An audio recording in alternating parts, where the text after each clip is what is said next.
అసలు నా మాట పట్టించుకోవా? పెళ్లికొడుకి పెళ్లికూతురికి తీసుకురావాల్సిన బట్టలు ఇంకా రాలేదు. జానకి తీసుకొస్తుందని దీక్షితులు గారు చెప్పారమ్మా. ఇంకా జానికి రాలేదు కదమ్మా, ఒకసారి ఫోన్ చెయ్యి. మీరు ఎంతో ఇష్టపడే అమ్మాయి కదా, మీరే ఫోన్ చేసి అడగొచ్చు కదా. అడగచ్చలుడు గారు, నేను పెళ్లి బట్టల గురించి మాట్లాడడం మంచిది కాదు. అలా అంటావేంటమ్మా? మంచి మనసున్న వాళ్ళు ఎవ్వరైనా మాట్లాడచ్చు. అయినా నువ్వేం కంగారు పడాల్సిన అవసరం లేదమ్మా. జానకి ఈ పాటికి బట్టలు తీసుకుని వస్తూనే ఉంటుంది. మేం బయలుదేరతాం. సరిపదండి.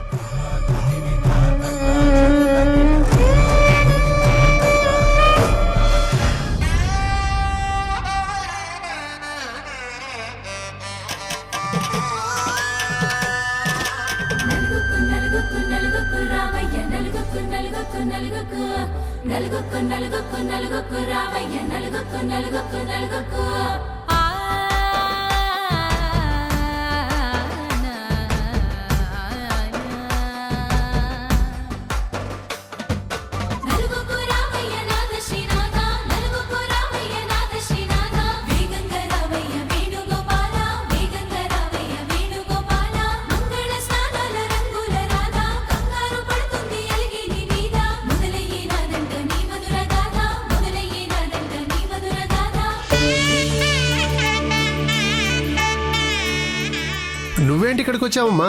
రుద్రాణి గారి ఇంటికి వెళ్ళాలి కదా. అక్కడికే వెళ్తున్నాను నాన్న. ఇక్కడ మీకేమైనా సాయం కావాలంటే చేసి వెళ్దామని ఇటొచ్చాను. ఇక్కడ నాకు ఏ సాయం అవసరం లేదు, అని నేను చూసుకుంటాను. ముందు నువ్వు ఆ బట్టలు పట్టుకుని అక్కడికి వెళ్ళు.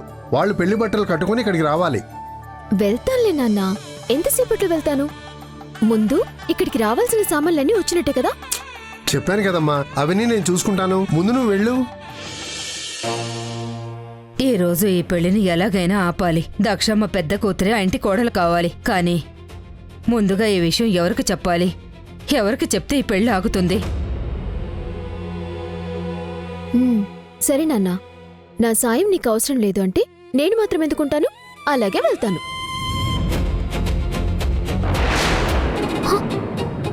అదిగో చూసావా, ఇక్కడ పనులన్నీ అయిపోతున్నాయన్నావు. ఇంకా పెళ్లికి సంబంధించిన ఫ్లెక్సీలు కూడా సరిగా కట్టలేదు, అవి పడిపోతున్నాయి. ఉండు.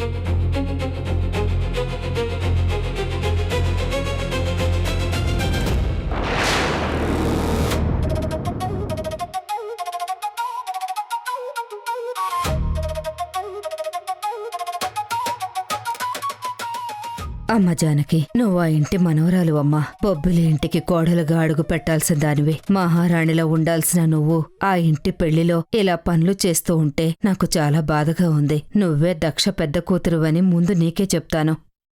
అమ్మ జానకి,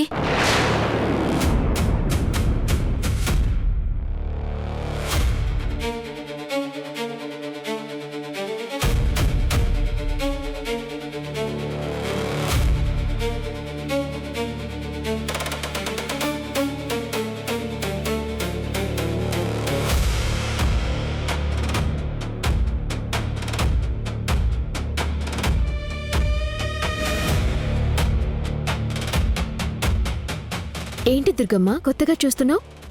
దేవుడు మన కంటికి కనిపించకపోయినా తను చెయ్యాల్సింది చేస్తాడు. ఎవరు పక్కన ఉండాలన్నది ఆ దేవుడు ఎప్పుడో నిర్ణయించాడు. ఇప్పుడు కళ్ళారా చూస్తున్నాను. అవును, నువ్వన్నది కరెక్టే దుర్గమ్మ. ఎవరి పక్కన ఎవరుండాలన్నది ఆ దేవుడే నిర్ణయిస్తాడు.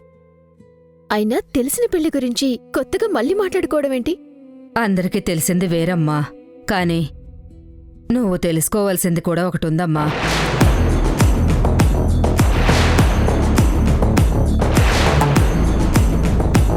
ఆ మాట చెప్పడానికే వచ్చానమ్మా. అవునా, ఏంటది?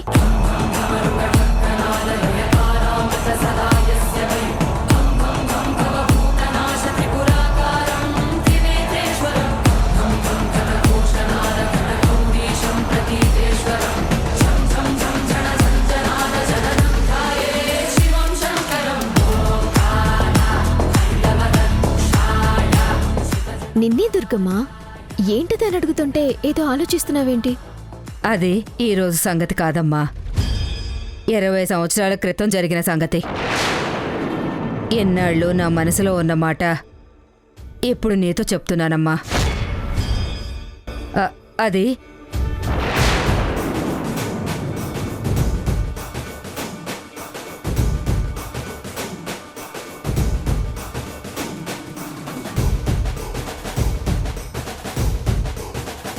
అదిగో రుద్రాణి గారు వాళ్ళు వచ్చారు. మనం మళ్ళీ మాట్లాడుకుందాం. నమస్కారం బాబు. నమస్కారం అమ్మా. నమస్కారం దీక్షితులు గారు. ఏంటి దీక్షితులు గారు, ఎవరికోసం వెతుకుతున్నట్టున్నారు? అదేనమ్మా, మీరిద్దరే వచ్చారు, మిగతా వాళ్ళు. ఆడపెళ్లి వాళ్ళం కదండి, అందరికీ స్వాగతం పలకాలంటే ముందు మేమే ఉండాలి కదా. అందుకే ముందు మేము వచ్చాం, తర్వాత అమ్మ వాళ్ళొస్తారు. అవును దీక్షితులు గారు, ఇంతకీ పెళ్లి పనుల్లో ఏ లోటు లేదుగా? లేదు బాబు, అన్నీ అనుకున్నట్టే జరుగుతున్నాయి. వాళ్ళు వస్తే విఘ్నేశ్వర పూజతో ఇక పెళ్లి ప్రారంభిస్తాను. అదేంటి జానకి, నువ్విక్కడున్నావేంటి? పెళ్లి బట్టలు తీసుకుని నువ్వు ఇంటికెళ్ళాలి కదా. అక్కడ నీకోసం అందరూ ఎదురుచూస్తుంటే నువ్విక్కడేం చేస్తున్నావు? జానకి ఒక పని చెప్తే 10 పనులు నెత్తి మీద పెట్టుకుని చెప్పిన పని కూడా చేయదని నీకు తెలిసి కూడా మళ్ళీ జానకిని అడుగుతావేంటి? నాకు చెప్పిన పని నేను ఎప్పుడు చేయకుండా ఉండలేదు. ఖచ్చితంగా చేస్తాను. కాకపోతే గుడి నుంచి వెళ్తూ నాన్నకేమైనా సాయం కావాలేమో అని ఇక్కడికి వచ్చాను. ఇదిగో ఇప్పుడు మీ ఇంటికి వెళ్తున్నాను. ఇక్కడేమైనా కావాలి అంటే మేమందరం ఉన్నాం కదా, చూసుకుంటాం. నువ్వు త్వరగా వెళ్ళు, అమ్మ నీకోసం ఎదురుచూస్తోంది. వాళ్ళీ బట్టలు కట్టుకున్నాకే బయలుదేరాలి. వెళ్ళు. ఇప్పుడే వెళ్తున్నాను. అమ్మా జానకి, ఒక్క నిమిషం అమ్మా. దుర్గమ్మ, ఈ రోజు పెళ్లి కదా, చాలా హడావిడిగా ఉంది. ఇదంతా అయిపోయాక మనం తీరిగ్గా మాట్లాడుకుందాం, సరేనా? నేను అర్జెంటుగా బట్టలు తీసుకుని వాళ్ళ ఇంటికి వెళ్ళాలి. వస్తాను. అమ్మా వస్తాను. జానకి అమ్మా. పిన్ని, కావలసినవన్నీ వచ్చినట్టే కదా? వచ్చాయి జానకి. ఆ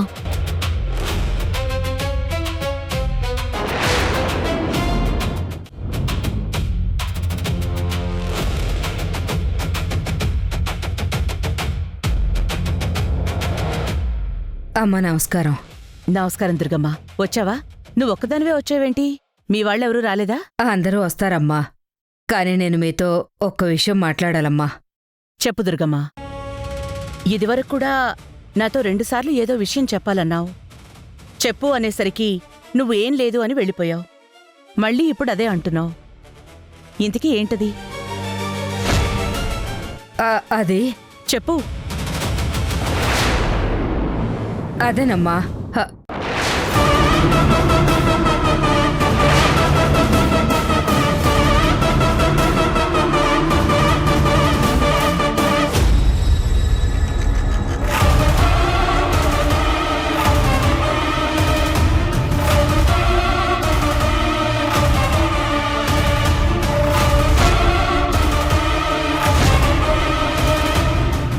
నువ్వెందుకొచ్చావు? పిలవని పేరంటానికి ఎవరూ రాకూడదు అని తెలుసు కదా. నేనే రమ్మన్నాను.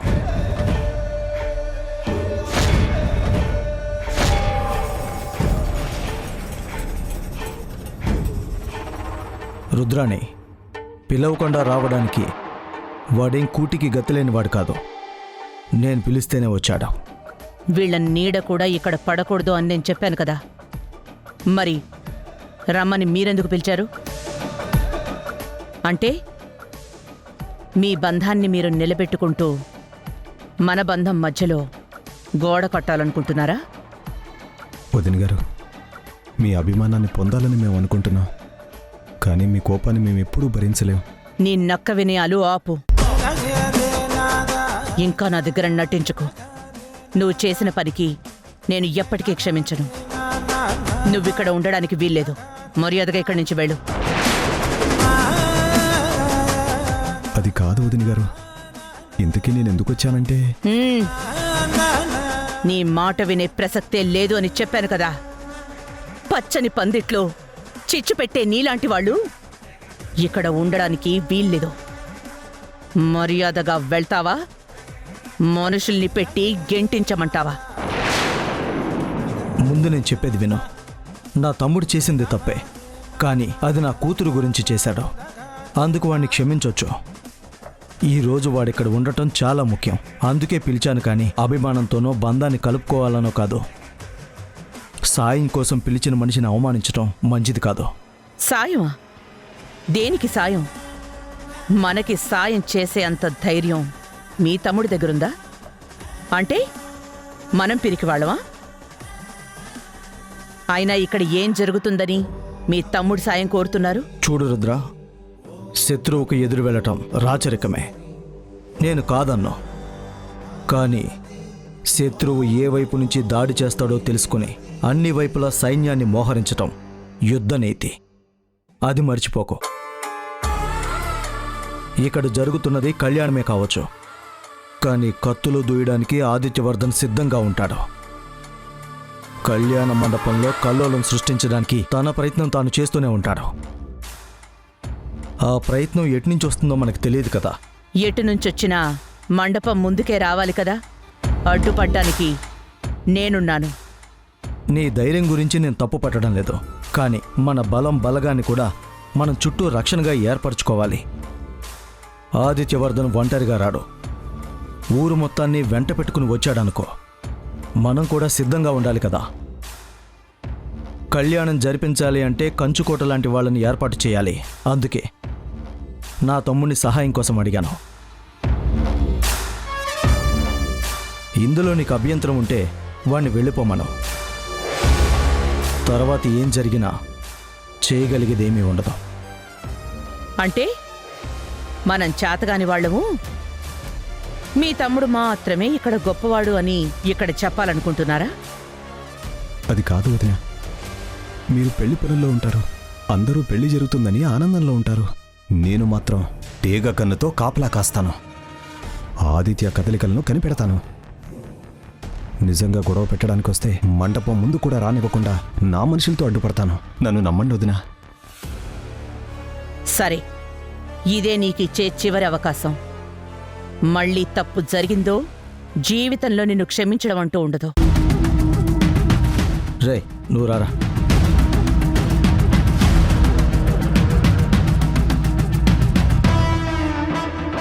అమ్మా, చెప్పాను కదమ్మా, మీతో మాట్లాడాలమ్మా. చెప్పు దుర్గమ్మ. ఏదో మాట్లాడాలి అని పదే పదే చెప్పడం కాదు. అదేంటో తొందరగా చెప్పు. అది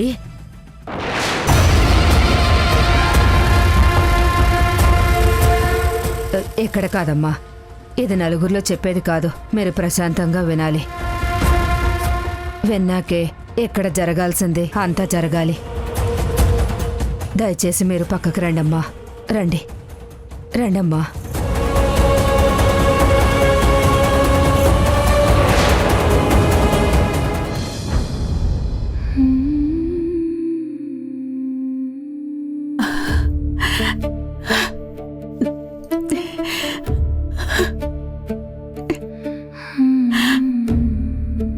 అమ్మా,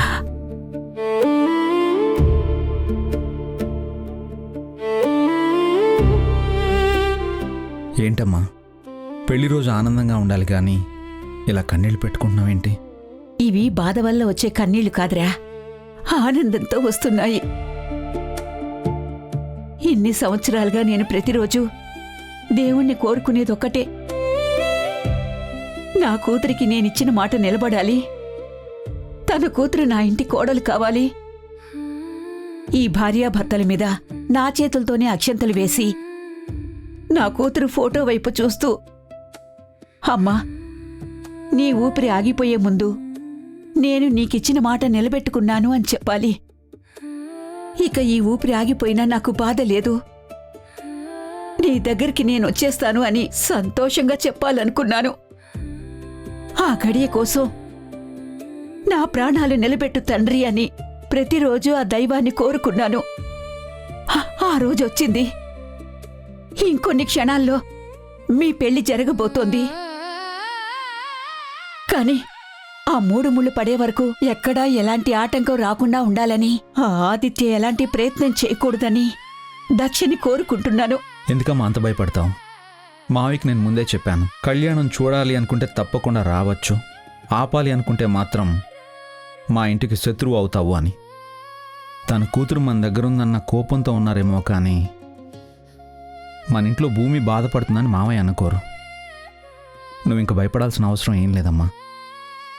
తప్పకుండా అనుకున్న ముహూర్తానికి అనుకున్నట్టే భూమితో నా పెళ్లి జరుగుతుంది. అమ్మా, నువ్వు పెంచింది ఎవరిని? భార్గవరాముణ్ణి. రాముణ్ణి ఎదిరించేవాళ్ళు, రాముడికి ఎదురు నిలిచేవాళ్ళు ఎవరైనా ఉన్నారా? ఎవరికని సీన్ లేదమ్మా. అన్నయ్య పెళ్లిలో ఎవరు ఎలాంటి కుట్రలు పన్నినా ఏదీ జరగదు. అనుకున్న ముహూర్తానికి అనుకున్నట్టు పెళ్లి జరిగి తీరుతుంది. ఇందులో ఎలాంటి మార్పు లేదు. దానికి అత్తయ్య సాక్ష్యంగా ఉంటుంది. మనందరం ఆ పెళ్లిని చూసి ఆనందంగా ఉంటాం.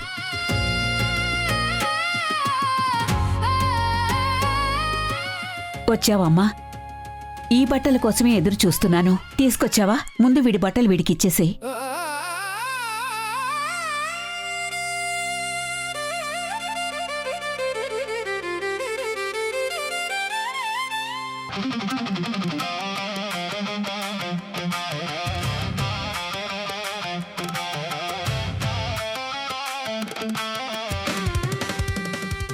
ఎందుకంత ఇబ్బంది పడతావు?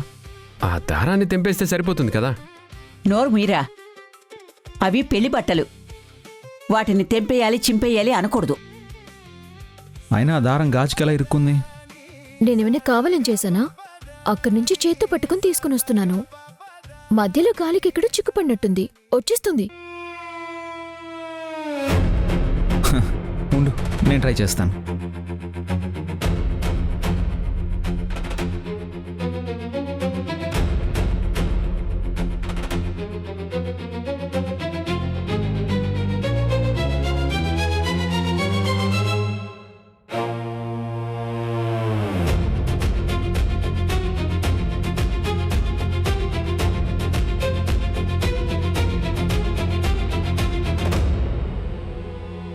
అయ్యో జానకి, ఆ బట్టలకున్న దారం నీ చేతి గాజులకి తగలకూడవేంటమ్మా? ఈ దారాన్ని ఏం చేయకుండా ఈ బట్టలివ్వాలి, అంతే కదా? ఒక నిమిషం. అభి, ఏ పట్టుకో.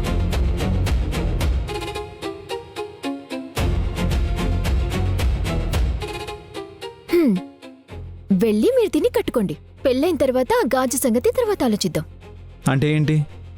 నీ చేతి గాజుతో ఉన్న ఈ బట్టల్ని నేను కట్టుకోవాలా? అసలుకే దేవుడి దగ్గర పూజ చేసిన బట్టలు. ఇవి కట్టుకోకుండా మీరు మండపానికి రాకూడదు. వేరే ఆప్షన్ కూడా లేదు. ఇదే కట్టుకోవాలి. భూమి రూమ్లో ఉందామమ్మా? అవునమ్మా.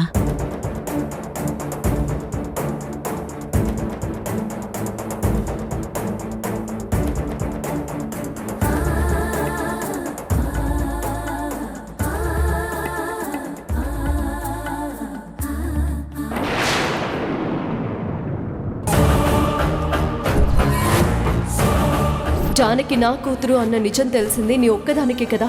ఎప్పుడు కూడా ఈ నిజాన్ని దాస్తే ఎప్పటికీ నిజం సమాధిగానే మారిపోతుంది.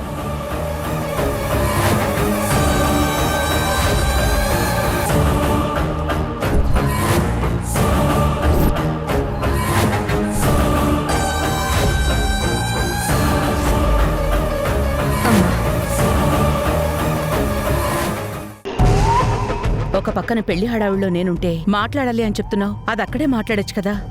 అమ్మా, దయచేసి నా బాధ అర్థం చేసుకోండి. చెప్పాను కదా, ఇది అందరి ముందు చెప్పే విషయం కాదు. అందుకే ఇక్కడికి తీసుకొచ్చానమ్మా. పరిష్కారం మీరు మాత్రమే చేయగలరన్న నమ్మకంతో చెప్తున్నాను. దయచేసి అర్థం చేసుకోండమ్మా.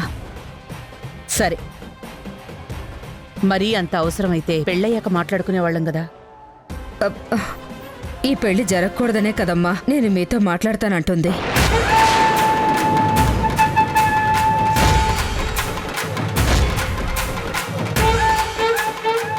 ఏంటి దుర్గమ్మ నువ్వు చెప్పేది? అవునమ్మా, ఈ పెళ్లి జరగకూడదు.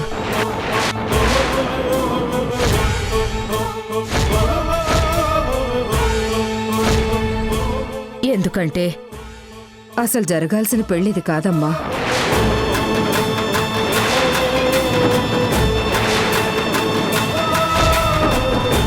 భార్గవ్ బాబు పక్కన ఉండాల్సింది భూమి కాదమ్మా.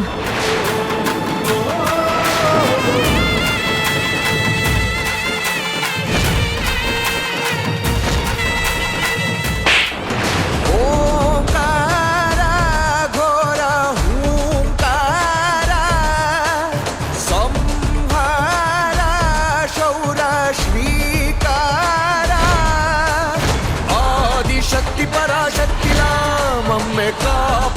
కాసి రక్షించరా దేవి దీవెనల సాక్షిగా కష్టం తీర్చి ముక్తినిచ్చు దేవరా. ఏం మాట్లాడుతున్నావు? పందిట్లోకి వచ్చి మాట్లాడాల్సిన మాటలేనా ఇవి? ఈ పెళ్లి జరగాలని మేము ఎన్నాళ్ల నుంచి కలలు కంటున్నావు నీకు తెలుసా? అలాంటి శుభముహూర్తం జరిగే క్షణాన ఈ పెళ్లి జరగకూడదు అని ఈ మండపంలో అపశకునంగా మాట్లాడతావా? ప్రాణాలు తీసేస్తానే అనుకుంటున్నావు?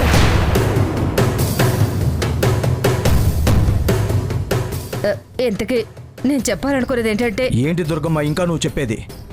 నువ్వు ఆదిత్యతో చేతులు కలిపావా? తను చెప్పవలసింది నీతో చెప్పిస్తున్నాడా?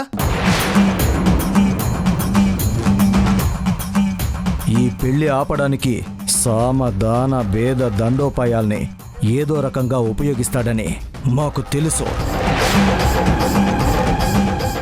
అంటే వాడిచ్చే డబ్బులకి కకృతుపడి ఇక్కడికొచ్చి నాటకం ఆడుతున్నావా?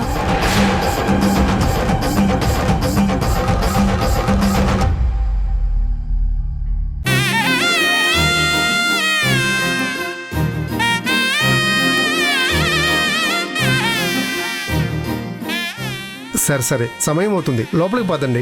అవును, మాటల్లో పడి మర్చిపోయాను. భూమిది? మేం బయలుదేరే సమయానికి ఇంకా భూమి రెడీ అవ్వలేదు. భూమిని రెడీ చేసి తీసుకొస్తామని కుముద చెప్పింది.